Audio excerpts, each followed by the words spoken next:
Welcome to our web exclusive. I'm Mike Montecalvo along with Eyewitness News analyst Lieutenant General Reginald Centracchio. As of this taping on Wednesday, there's still no agreement yet, General, so the government is shut down. Did you expect it to go at least 9 days?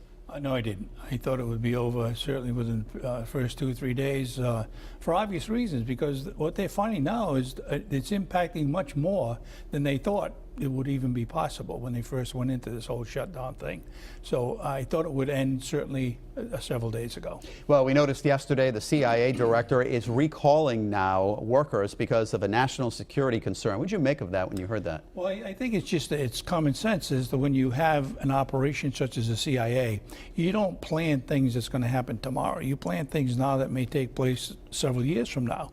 And when you lose the impetus of the investigation or the planning aspects of it, you can't just shut it down and pick it up several days from now, because you lose it and you have to start all over again. So I think it has a lot to do with existing operations and existing programs that were in place that they just don't want to lose the momentum of. Well, General, the government shutdown has stopped benefits to families of soldiers killed in action. 4 soldiers died this week. You've been there when you've had to talk to families of loved ones lost. What's the anxiety, not just of the death, but then not being able to get any benefits? Absolutely. You know, that's the whole scheme of trying to have some benefits available to a family. You know, you can't ever possibly even think that anything is going to replace that soldier or that loved one.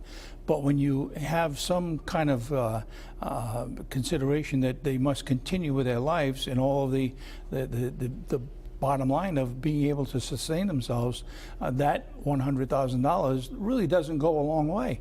But what it does is to give them some kind of a comfort to know that they're not just going to fall off the edge of the earth. We're finding out today, according to the Pentagon, that a nonprofit group is stepping up to the plate to donate $100,000 to those families.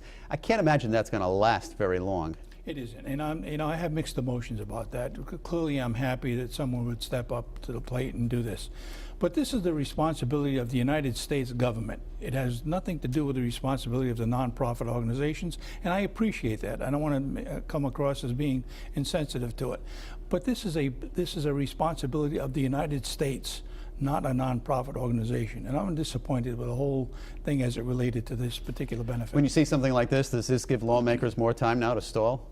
Well, yeah, you know, one would certainly take advantage of that and leverage it and say, okay, they're taken care of. Let's do another couple of days, and we'll have room to negotiate some bailout of this thing. So it does give them some time, in as much as that wasn't the initial intent. All right, General, we're hearing the 17th of October is kind of the drop-dead date here for the debt ceiling. Now, what happens to veterans' benefits if, you know, the debt ceiling is not raised by the end of the month? No checks going out? Well, I think we need to talk about 3 different things at the same time. This is, in essence, a perfect storm. You have the government shutdown, you have the debt ceiling, and you have the sequestration considerations. If all those 3 are not solved, then you have a complete shutdown of all benefits to all veterans, including disability, those receiving disabilities. But taking that particular slice out specifically, the director of the Veterans Administration said today that if this goes on for several more weeks, specifically the end of the month, then all benefits to those collecting benefits for injuries and those kinds of things, disabled veterans would not get their checks. If the ceiling is not raised, then all consideration of benefits would end. Retirees, medical benefits, including Social Security, and all other things that have to do with the benefits entitlements. So you're talking money to retirees would be cut off at that point? That's correct, if the debt ceiling is not raised. Okay, what about the VA hospital? How would they be affected? Once again, they'd be affected too. They're allegedly financed all the way through. Under the shutdown, they're financed through next year. But with the not raising the debt ceiling, they would certainly be a target to not have to continue beyond that time frame. So across the board, everyone would be significantly impacted on, especially national security. And of course, this is a fluid situation. We're going to stay on top of this. General Centracchio, thank you for your thoughts, and thanks for watching.